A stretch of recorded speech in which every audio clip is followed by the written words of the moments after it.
Yes, Lord God. Nagiging faithful lang kami dahil sa iyo na faithful sa amin. Salamat, Panginoon. Salamat sa iyong saganang biyaya, Panginoon. Sa iyong dakilang biyaya, Panginoon. Salamat sa kahabagan mo, Panginoon. Salamat sa pagliligtas mo. Salamat sa sakripisyo mo, Panginoon. Thank you, Jesus, Lord. Kahit pagsama-samahan yung paglilingkod namin, hindi namin kayang tumbasan yung sakripisyo na ginawa mo para sa amin, Jesus Christ. We thank you, we adore you, Jesus. We exalt you, Jesus. We humble ourselves before you, Lord. We live for you, oh God. Hallelujah. Lahat ng ginagawa namin ay para sa karangalan mo, Panginoon. Hallelujah. We will continue to worship you in spirit and in truth, Lord. Hallelujah. Nabubuhay kami para sumamba sa iyo, God. Nabubuhay kami para sa karangalan mo, Panginoon. In Jesus' name, let every flesh bow down in front of Jesus Christ. Let every pride fall down in the name of Jesus, Lord. Walang ibang maluwalhati, kundi ikaw lamang, Panginoong Jesus. Thank you, Lord, sa pribilehiyo na masamba ka. Thank you, Lord, sa privilege na mapaglingkuran ka. Thank you, Lord, sa kakayanan na maibahagi ka sa ibang mga tao. Salamat sa privilege na nakilala ka namin, na una ka naming nakilala, na nauunawaan namin yung mga salita mo, na nagiging malakas kami dahil sa iyo. Thank you na pinili mo kami para maging leaders. Thank you, Jesus. Thank you, Jesus.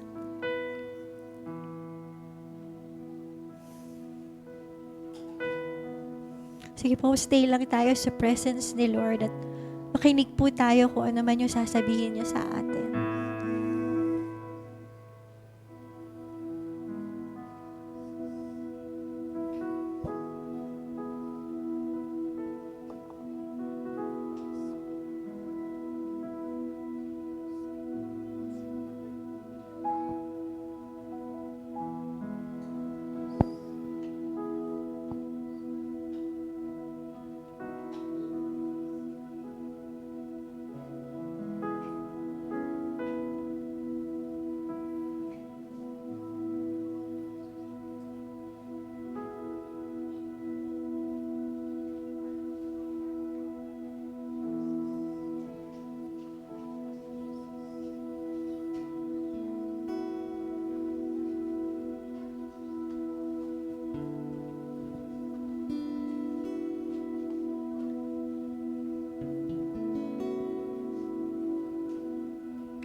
Awitin lang po natin yung heart of worship. Nililid lang ako ni Lord na awitin natin to ngayon. All is stripped away, and I simply come, longing just to bring something that's of worth, that will bless your heart.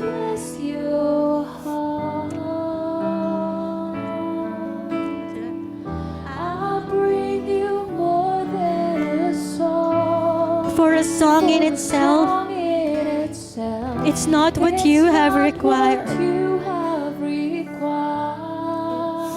You search much deeper within.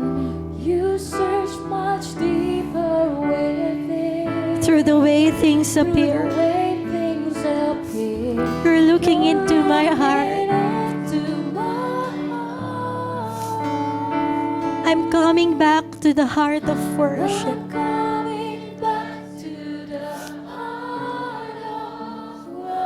And it's all about you, Jesus.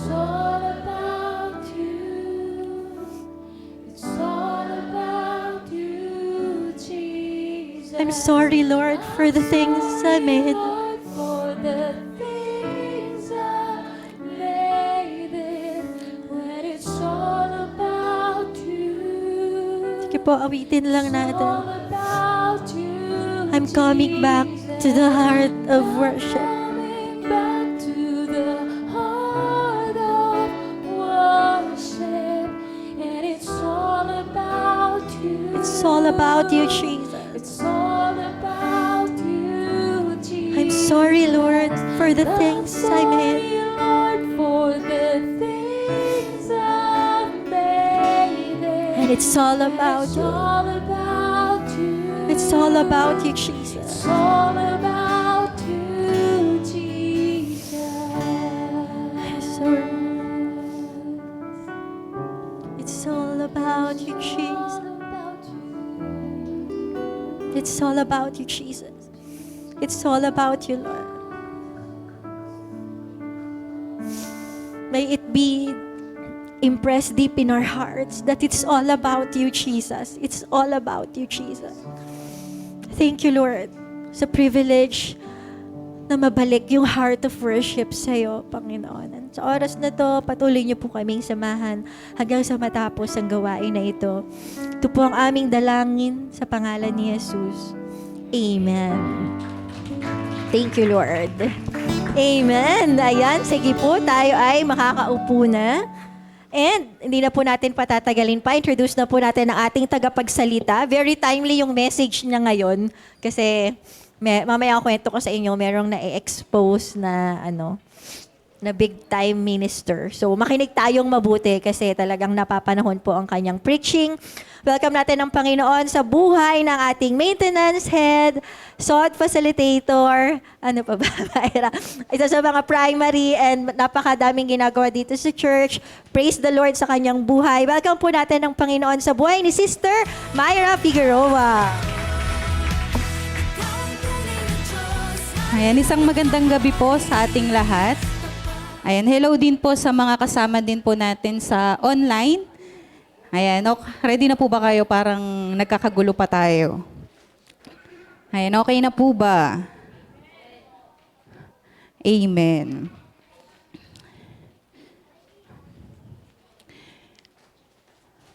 Ayan, so bago po ako manalangin, pakihanda na po ang inyong mga Biblia at inyong mga notebook at ballpen para po sa pagtitake down note at pagbubuklat ng Bible.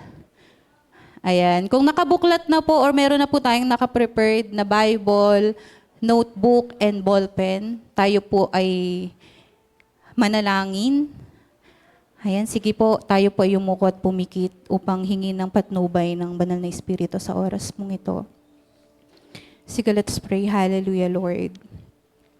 Hallelujah, Jesus. Hallelujah, Father God. Amang Diyos, patuloy po, Panginoon, nagpapasalamat kami, Panginoon, sa pribilehiyo, Panginoon, na ma-equip mo po muli kami, Panginoon, sa gabing ito, Panginoon. Salamat, Panginoon, na itong mensaheng ito, Lord God, ay pagpapakita, Panginoon, ng pagtulong mo, Panginoon, sa bawat isa, hindi po panduduro, Lord God. Sa oras pong ito, Panginoon, patuloy na hinihingi ko po, Panginoon, ang patnubay mo, Lord God. Itago mo lamang ako sa iyong likod. At patuloy na ikaw ang mahayag, Panginoon. Reveal yourself, Jesus Christ, sa oras na ito.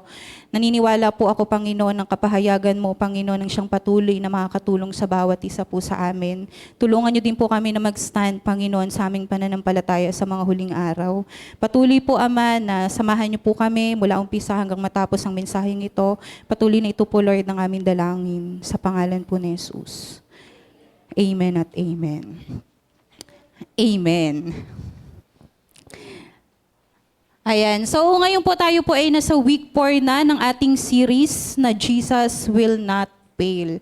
Anong week na daw po?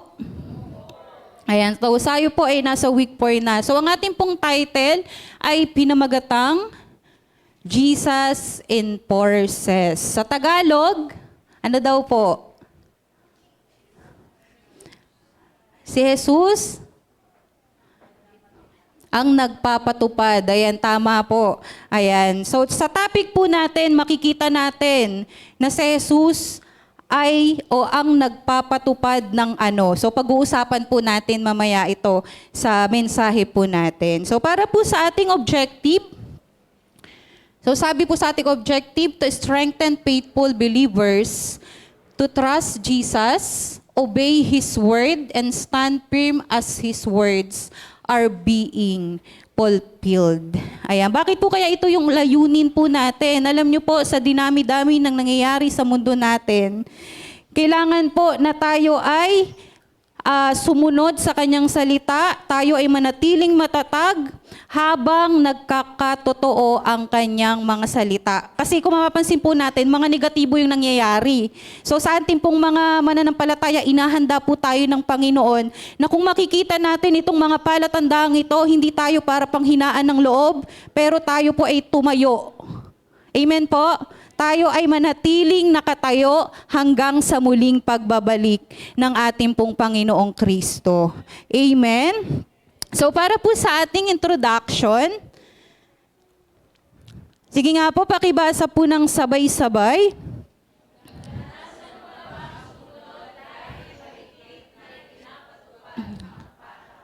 Naranasan nyo na po ba yan?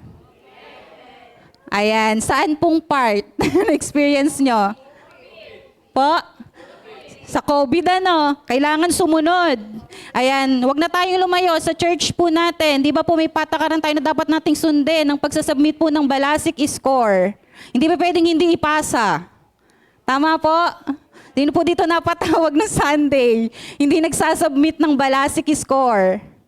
Ayan, so wag na din sa personal din po nating mga buhay ano. Parang ganun din po. Halimbawa sa law, tama, dito sa ano natin, sa school, sa trabaho, hindi pa pwedeng hindi tayo sumunod kasi yun yung patakaran. Amen? So sabi po dito, so pag-usapan po muna natin yung meaning ng enforce. So sabi po dito, compel observance of our compliance with a law, rule, or obligation. So, ibig sabihin po pala ng enforce, pilitin na sundin. Hindi pa pwedeng hindi gawin. So, sa makikita po natin sa message po natin ngayong gabi, na ganito po si Jesus. Na ang mga nangyayari sa panahon po natin ay talaga pong pinahihintulutan ng Panginoong Jesus. So, bago po ako dumako sa ating key verse, kung mapapansin nyo po, yung mga topic po natin nung mga nakakaraan na mga nagtuturo, about po siya sa mga nangyayaring mga sakuna sa panahon natin ngayon na ini-expose ng Lord. Tama po, yung tinuro po ni Sister Rosa, ni Sister Krisha, ni Sister Angelica. So ngayon, maiba po yung pag-uusapan natin. Handa na po ba kayo? Hindi po to about sa mga nangyayari, pero ito po ay patungkol sa tao. Patungkol sa church. Yung pag-uusapan po natin sa gabing ito. And I pray na habang pong binubulay-bulay po natin itong mensaheng ito, malagay po sa heart natin na hindi ako ginajudge ni Lord, pero hinahanda ako ni Lord na kung mangyari man ito, hindi pa pwedeng maging ganun ako. Ito dapat ako. Amen po? So basahin po natin ang ating key verse. Sige po, sa mga may dala pong Biblia, pakibuklat po ang inyong mga Biblia sa Luke 12 verse 1 to 2. So ito pong story sa Lucas, ito po ay babala sa mga pakitang tao. Ayan, sino po nakabasa na po nito? Amen. So basahin po natin ng sabay-sabay. Libo-libong tao ang dumagsa kay Jesus, kaya nagkakasiksikan na sila. Binalaan ni Jesus ang mga tagasunod niya, mag-ingat kayo at baka makhawa kayo sa ugali ng mga Pariseo na pakitang tao. Verse 2, walang natatago na hindi malalantad at walang nalilihim na hindi mabubunyag. So pagtutuunan po natin ng pansin yung ating verse 2. Pakibasa nga po ulit. Walang natatago na hindi malalantad at walang nalilihim na hindi mabubunyag. Amen. Ayan. So para po sa ating mensahe, bago nyo po i-open, meron po akong 3 puntos na ginawa na kinuha ko po doon sa pinaka-context na binigay po ni Pastor Warwick. So meron pong tanong na nilagay ako dyan. Sige nga po, pakibasa po ulit.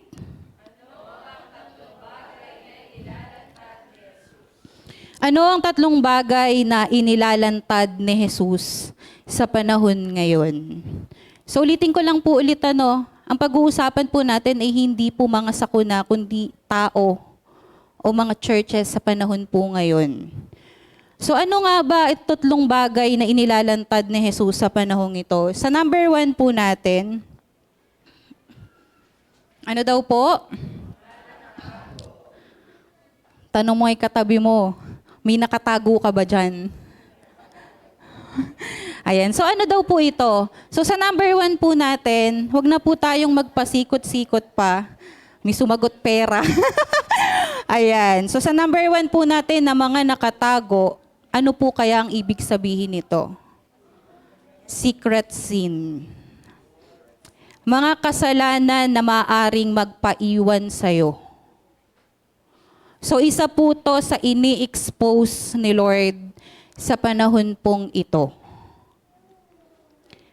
Mga kasalanan na maaring makapag-iwan sa'yo. Alam niyo po, hindi ko po kayo kilala, pero si Lord mismo nakakakilala po sa atin. Yung mga tao po sa paligid natin, pwede po nating pagtaguan. Yung mga leader po natin, yung mga pastors natin, yung mga magulang natin, pwede po tayong magtago sa kanila. Pero si Lord hindi mo pwedeng pagtaguan. At nakakalungkot lang na sa tao natatakot tayong magtago, pero si Lord na nakikita ang lahat, hindi man lang tayo nahihiya. At meron pong mga ganitong tao sa panahon po natin ngayon na ini-expose ni Lord. Tao, church. Sabi nga, wag na tayong lumabas. Baka meron pong kinakausap si Lord sa atin sa oras na ito.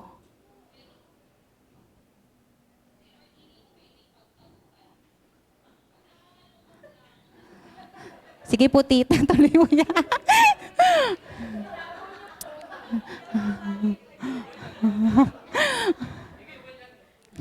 Talagang binunyag mo, tita, no?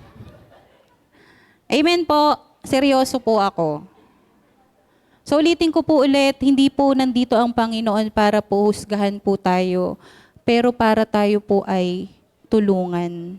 Kasi sabi nga po ulit sa verse natin, pakibalikan nga po yung Luke 12 verse 2.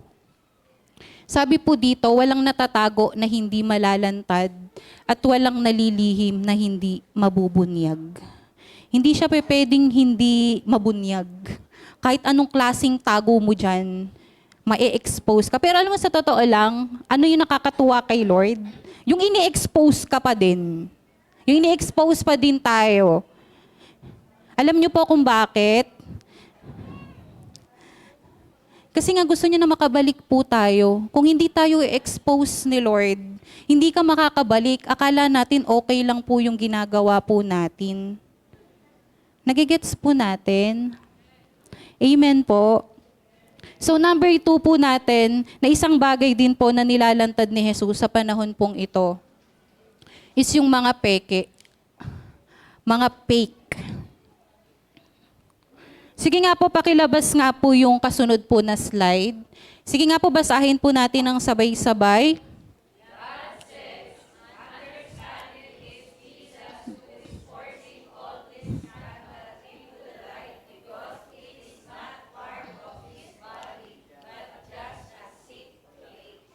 Ayan, nilagay ko po yung Tagalog. Sabi po dito, sinasabi ng Diyos na unawain ninyo na si Jesus ang naglalantad ng lahat ng iskandalong ito dahil hindi ito bahagi ng kanyang katawan, kundi isang may sakit at huwad na anyo lamang.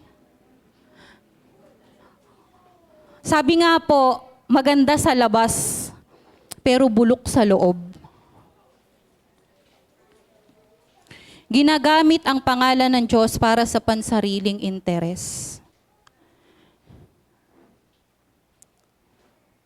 Baka meron po kayong mga napapanood ngayon na dati sinusubaybayan nyo sila. Sobrang amazed na amazed kayo kapag nagpipreach po sila. Tapos ngayon nababalitaan nyo na ano pala sila, na-deceive na pala sila. Nakakalungkot po, no? At ulitin ko lang po, salamat pa rin kay Lord. Bakit ini-expose ni Lord yung mga ganito? Kasi gusto pa rin ng Panginoon na maitama yung pagkakamali po nila. Gusto pa rin ng Panginoon na babalik pa rin sila sa original na sila nung nakilala nila ng una ang Panginoon. Amen po. Number 3 po natin, mga biktima. Pangalawa, mga peke. Hindi natapos na sila'y peke, minabibiktima din po sila. Nakakalungkot po, no? Nagkakaroon ng hawahan. Dahil sa pagiging fake po nito, meron po silang mga nabibiktima sa pag-aakalang tama pa rin ang kanilang mga sinusundan o mga napapakinggan. Sabi po dito, bakit nga ba ini-expose ni Lord itong mga biktimang ito? Next slide nga po. He wants the victims brought onto solid ground. Nais niya na ang mga biktima ay madala sa ligtas at matatag na kalagayan. Ayaw ng Panginoon na manatili silang biktima. Kasi alam nyo, itong mga biktima na ito, nagte-testimony na sila ngayon. Kinakalabit na sila ni Lord, ginigising sila ni Lord. Amen po.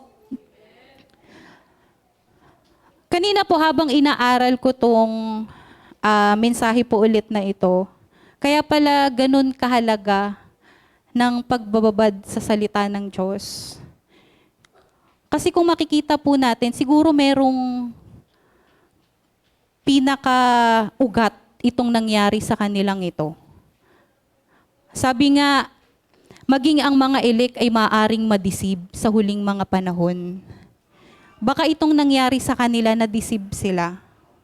At bago po ako dumako po sa ating application, praise God na nandito po tayo ngayon.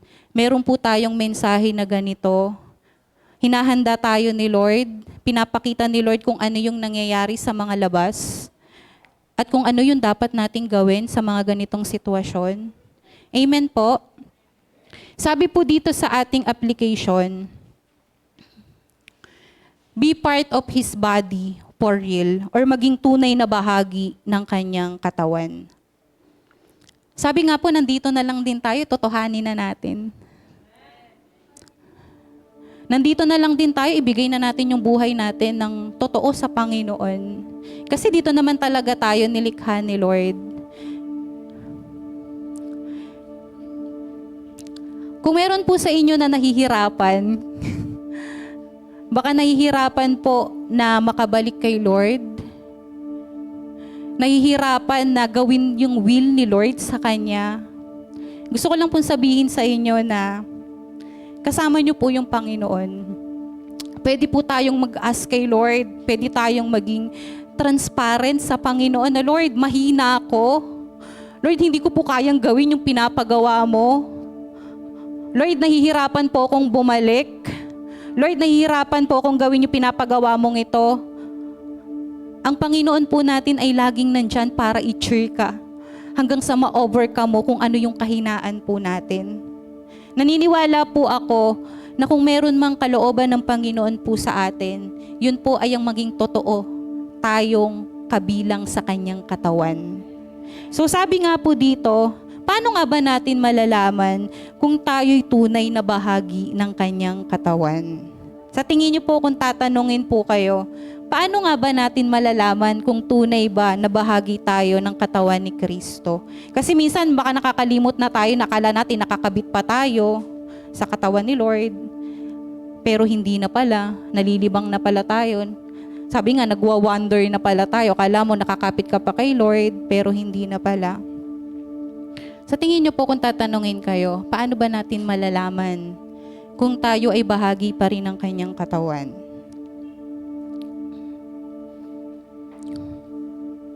Sa tingin niyo lang po, may idea po kayo? Ayan, sige po. Sirit na po. Ayan. So sabi po dito, di ba tayong mga tao, mahilig tayong mag-speak. Tama ba? Gagawin ko yan. Gagawin ko to, ito, iyan. Pero magkakatalo-talo sa paggawa. Meron namang iba, nagsasalita, gumagawa, wala naman sa puso. Pero sabi nga po dito, paano natin malalaman kung tayo tunay na bahagi ng kanyang katawan? Hindi natatapos sa salita, hindi natatapos sa gawa, pero ginagawa ng buong puso ang lahat ng pinapagawa ng Panginoon sa Kanya. Kasi alam nyo po, kapag yung ginagawa natin ay peke, mapapagod ka, magrereklamo ka, at the end, mawawala ka. Kaya pala gusto ng Panginoon na ibigin mo siya ng buong puso. Gawin mo ito ng buong puso. Mahalin mo yung ginagawa mo para sa akin. Hindi sapat na ginagawa mo lamang yung bagay na ito. Gawin mo yan ng may buong pagmamahal. Kasi pag wala pala yung pag-ibig, tatamarin ka for sure. Pwede kang magkaroon ng mindset na para saan ba? Ba't ginagawa ko pa to? Tama po? Kaya sa oras pong ito, I pray na kung iyon man yung kailangan mo sa oras na ito, baka meron sa atin na balasik nga tayo, pero ano na lang pala, hinihila na lang natin yung mga paa natin, tara na magayo ka na. Gaganoy pa. Yung devotion, ano na, yung parang madalian na yung sulat, maisulat na lang yung devotion. Ano pa, yung day watch, hindi na umaattend ng physical, puro online na lang. Yung core, papatay-patay na din. Gawin po natin ng may pagmamahal lahat po ng ginagawa po natin sa Panginoon. Be part of His body for real. Deserve naman ng Panginoon yun eh. Kasi mula umpisa hanggang ngayon, naging totoo ang Diyos sa buhay mo. Bakit hindi natin maibalik sa Panginoon na tayo man din ay maging tunay din na sa Kanya? Mahirap po bang sumunod sa Panginoon? Mahirap po pag wala ang puso po natin. Pero naniniwala po ko na kapag mahal po natin ang ginagawa natin, kaya mong gawin ang lahat. Amen? So number 2 po natin na application, encourage others to not give up. Sino po dito kapag nakakapanood siya ng mga nangyayari ngayon, ini-expose ni Lord na dati yung church na ganito, ang ano pa nila, talagang naka-align sila kay Lord, tapos ngayon, ano nangyari? Parang parang naapektuhan ka. Parang ikaw mismo parang nawawalan ka ng hope. Na paano pa ako maglilingkod? Ganito na pala yung Christianity ngayon. Paano pa ako magpapatuloy? Mga ganito na yung mga Christian ngayon. Pero alam nyo po, sa totoo lang, sabi dito sa number 2 natin, encourage others to not give up. Kaya pala ganito yung message po natin. Ikaw gagamitin ka ng Panginoon para encourage mong iba. Kasi hindi po lahat malakas. Tama ba? Hindi lahat ay pantay-pantay ang pananampalataya. Kung ikaw po matatag yung pananampalataya mo, tulungan mo yung kapwa mo. Yung kapwa mo mananampalataya na nawawala sa Panginoon sa oras pong ito. Dahil sa mga nangyayari sa panahon po natin ngayon. Sabi nga po dito, you can talk about the very things they think are the reason to give up as the very reason not to. Because everything else Jesus had to say is going to happen as well, and only His own for real will endure it. That's a great evangelistic sword. So kinuha ko po yung hanggang because, sabi po dito, sapagkat ang lahat ng sinabi ni Jesus ay mangyayari rin, at tanging ang mga tunay na sa Kanya lamang ang makakatagal at makakapagtiis dito. Isa itong makapangyarihang sandata sa pangangaral ng Ebanghelyo.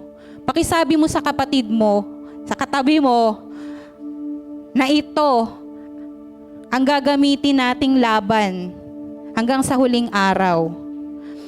Pag ito nawala, nako for sure, pwedeng mawala ka din.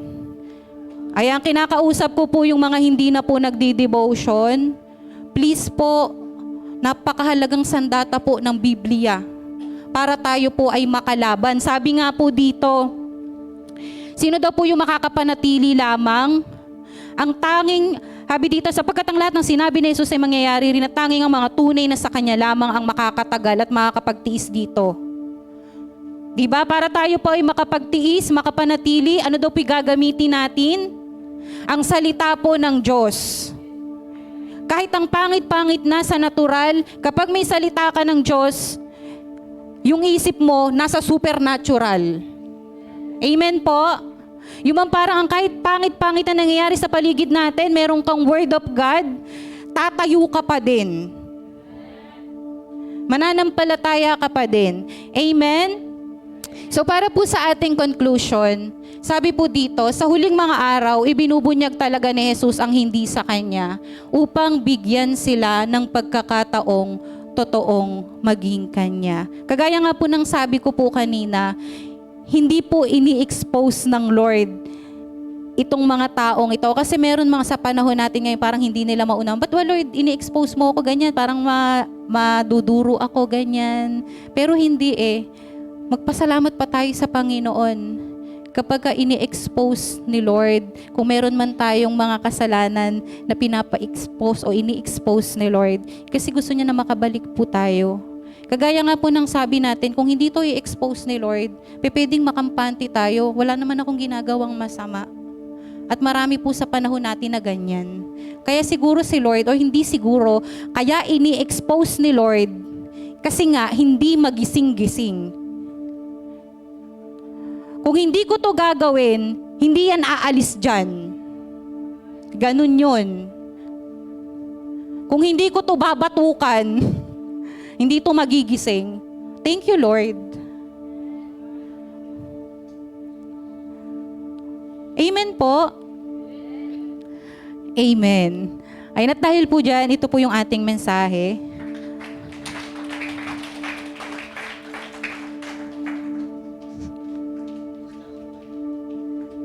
Thank you, Sister Myra, sa very encouraging. Sino na-encourage?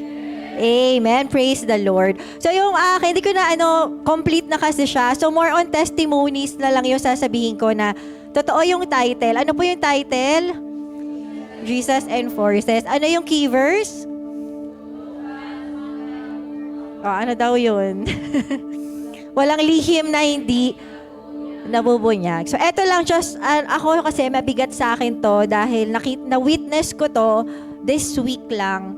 Meron akong pinapanood sa YouTube na video clip ng isang pag-expose regarding sa topic sa isang kilala na minister. So, itong minister na to, actually dalawa sila eh. Sexual predators.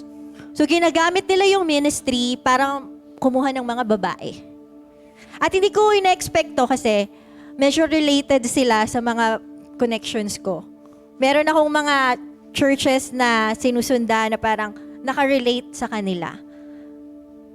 May papanood ko sa inyo yung clip nito, pero kasi as pastora, gusto ko kayong ma-warningan na totoo, God will expose talaga. Teka lang, wait lang. Muna ako. Yan, kung di nyo siya kilala, siya si Sean Bowles. Ayan, gusto ko lang. Very latest lang to. Kung makikita nyo sa mga Christian pages, ina-announce nila to. Pinanood ko talaga yung 5 hours video ni Mike Winger na nag-expose sa kanya. So ano yung makikita natin dito? Kasi tayo mababait tayo, praise the Lord. Yung mga natin mga simple-simple lang. Pero ito kasi, matindi yung kasalanan niya. Nagpo-prophesy, hindi lang siya, meron pang iba. Mga nagpo-prophesy na ginagamit lang yung social media information. Alam niyo yun, yung sasabihin nila, alam ko yung pangalan mo. Tayo ka nga kapatid, Sister Lydia, na nakatira sa California. Oh, ang galing. Paano ko nalaman yun? Love ka ni Lord. Pero yun pala, may data mining. Merong kinukuha nila sa Facebook. Kinukuha nila yung information, tinitingnan muna nila. And then, ano mangyayari? Siyempre, pag nahook ka sa kanila, magsasubmit ka, makikinig ka, sasama ka. Tapos yung iba, dadali nila sa kwarto para mag-prophesy. yun pala, may gagawin na silang masama. Kumukuha rin sila ng pera. Talagang, very bold akong sabihin to kasi last days na, ayoko kayong ma-deceive. Merong mga gantong tao talaga, kaya nanggigigil ako. Sabi ko, ba't hindi ko akalain kakaturo natin ng mga ganito? Wala kasi akong alam na mga testimonies, di ba nakikinig ka, nag-expose si Lord, na last days na, ganito yung mga churches. Ito real, talagang totoong testimony. Akala ko hindi totoo, pero ganun pala talaga yung totoo. At ini-expose sila ni Lord. Bakit? Ang dami nilang nabiktima. So ano yung makikita natin dito? Hindi lang for the sake na, sige, panoorin muna natin ito. Makikita nyo yung sinasabi niya. Explain ko lang kasi English. Ayan. Makikita nyo sasabihin niya, sa huling mga araw, mag-e-expose si Lord. Sa huling mga araw, grabe, wag nyo nang hintayin na ma-expose pa kayo. Sinasabi niyang ganun, na parang totoo, kala mo, nakaka-amaze naman siya kasi ini-expose niya yung mga ganung bagay. Pero siya mismo yun eh. Siya mismo yung ginagawa niya yun. Kaya ngayon, siya yung in-expose. Para siyang nag-prophesy sa sarili niya. So panoorin niyo po yung sinabi niya. May subtitle ba yan? Pwede natin lagyan na subtitle para mabasa. Sa caption, may caption yan. Sige. May ano daw CC. Ganon. Para maintindihan natin.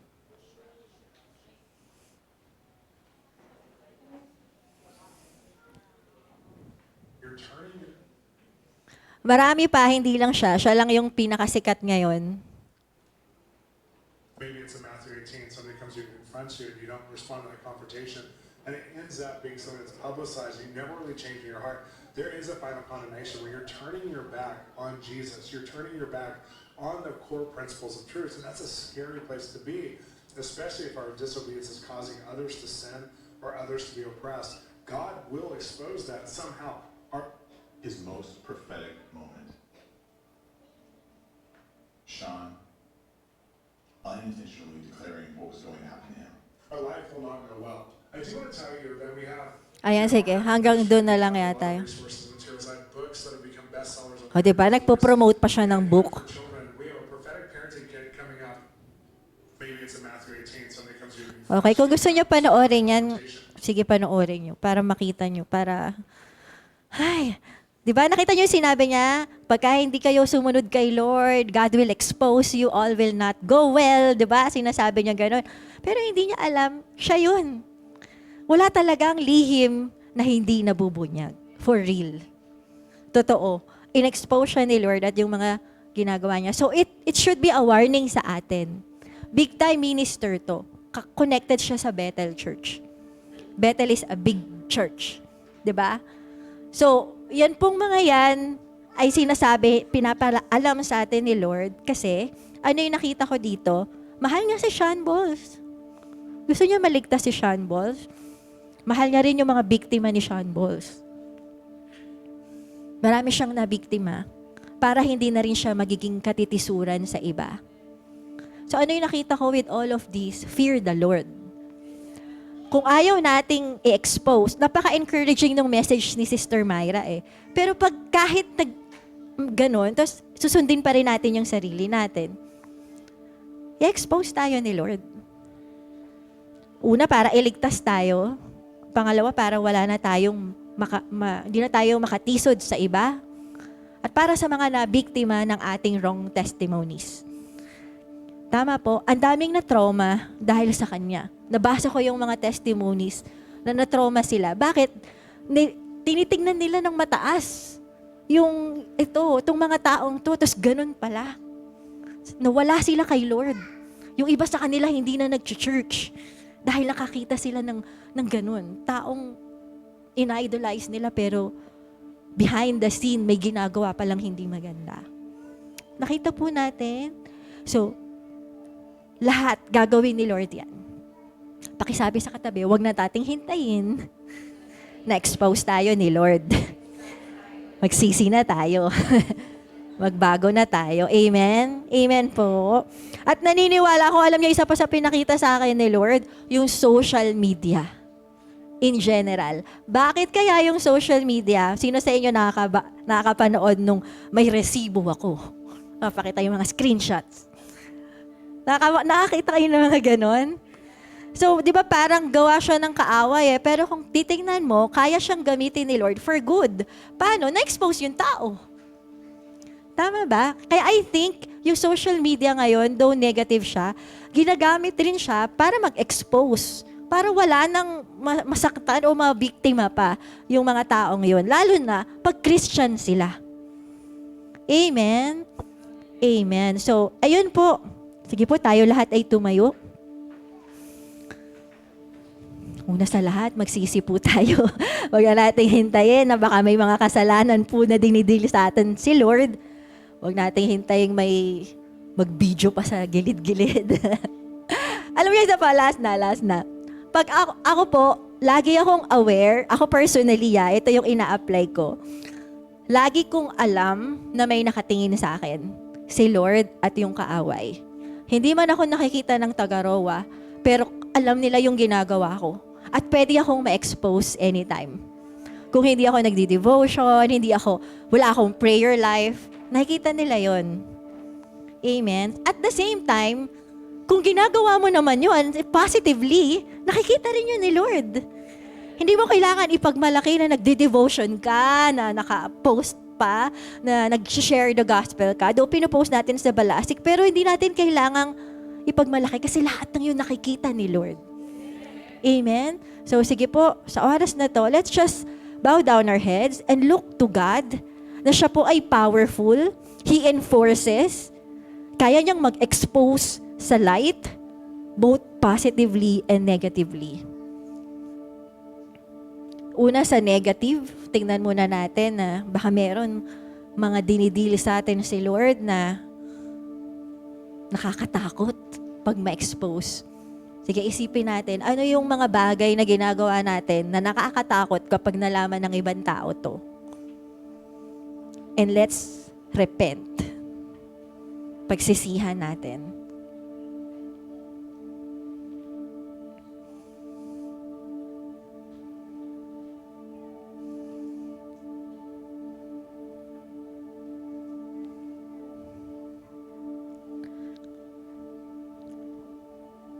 Pangalawa naman, yung mga ginagawa natin, akala natin walang nakakakita positively. Pero nakikita ni Lord lahat yon. Pasalamatan natin si Lord. Kasi lahat ng ginagawa natin na yun, ay i-bring to light din niya. Ipapaalam niya din sa mga tao yung secret place na ginagawa mo, yung pagsisik mo kay Lord, pagfa-fast mo para kay Lord, di mo man sabihin sa ibang tao yung klase ng sacrifice na ginagawa mo para kay Lord. Those who humble themselves will be exalted. Ipopromote ka ni Lord. Thank you, Lord. We honor who you are sa aming kalagitnaan. Sorry, Lord, kung nawala po kami ng fear of the Lord. And thank you for bringing it back sa oras na to. Salamat, Lord, na nakikita mo ang lahat, walang lihim na hindi nabubunyag. Lahat ng ito, darating yung time na ipapakita mo sa lahat, both negative and positive. Yung ginagawa naming mali, pati yung ginagawa naming tama sa pagbabalik mo. Yung mga ginagawa naming tama will be rewarded. Magkakaroon ng gantimpala. Yung ginagawa naming mali ay mapaparusahan. Help us, Lord, na manatili dun sa tama. Help us, Lord, na laging tama yung ginagawa namin. May nakakakita man sa amin o wala. Na kung tutukan man kami ng flashlight, kung tutukan man kami ng spotlight, hindi kami mahihiya.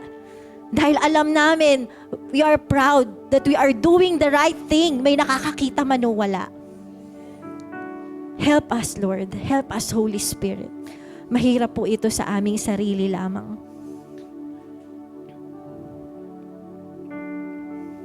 Lord, sa oras pong ito, nilalapit naman po namin yung mga na-expose sa light. Kung meron man tayong mga kakilala na na-expose, binubunyag ni Lord yung mga ginagawa nila, pag-pray natin sila, makita nila yung positive side nito, makita nila na mahal sila ni Lord, makita nila na nililigtas sila ni Lord, kaya niya hinahayaan mangyari to. Makapagsisi sila, makapagpakumbaba, at maibigay nila yung buhay nila sa Panginoon. Let's pray for them. Sige po, let's open our mouth and let's pray for these people.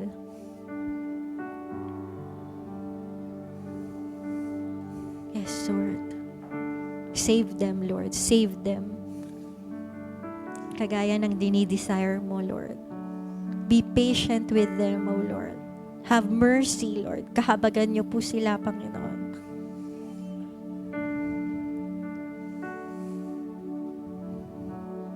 We rebuke yung pride in Jesus' name. We rebuke yung pagmamataas, Lord. In Jesus' name. We ask for conviction right now in the name of Jesus. We pray for repentance right now in the name of Jesus, na makita nila that there's no other Savior except you, Jesus Christ.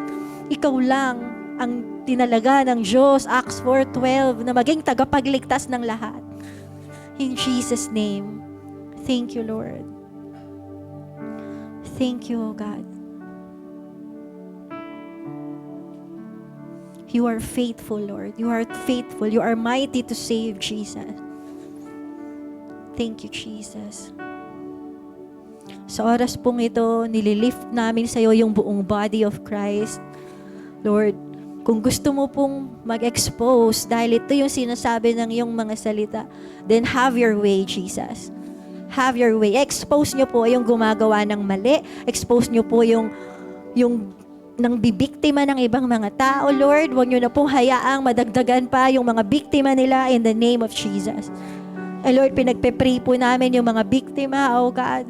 We pray na makabalik din sila sa iyo. We pray na makita nila ikaw more than man, Panginoon.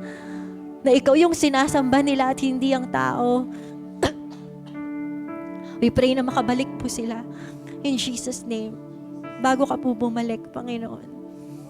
Lord, gamitin niyo po kami. Lord, kung may mga taong ganun, mag-open ka po ng opportunity para makapag-minister kami sa kanila, Panginoon. Sa mga taong nalayo sa Lord dahil sa mga nakakatisod sa church, Lord. Help us na mag-minister ng love mo sa kanila, Panginoon. Na mahal mo sila, Panginoon. Makabalik sila in Jesus' name. Thank you, Lord. Ito po ang aming dalangin sa pangalan ni Jesus. Amen and amen. Thank you, Lord. All glory to you, O God. Hallelujah. Ngayon, sa oras pong ito, magkakaroon po tayo ng partner-partner. Ang gagawin po natin ay, yung isang ka-partner mo, bato-bato, pick na lang kayo, kung sino talo, siya yung mag-share. Ina-joke lang. Yung nanalo na lang yung mag-share. Ayan, syempre. So, ano yung ating i-share? Sa mga nasa online, ganito rin yung gagawin natin bago kayo mag-leave. Ano yung i-share? O, makinig muna. Ano yung i-share natin? Yung iyong kausap ay natisod. May kinatisuran sila sa church. Kaya ngayon, ayaw na nilang mag-church. So, paano mo ngayon siya sharean para makabalik siya sa church? Siyempre, pointing to Jesus na 4SL style. Sige po. God bless everyone.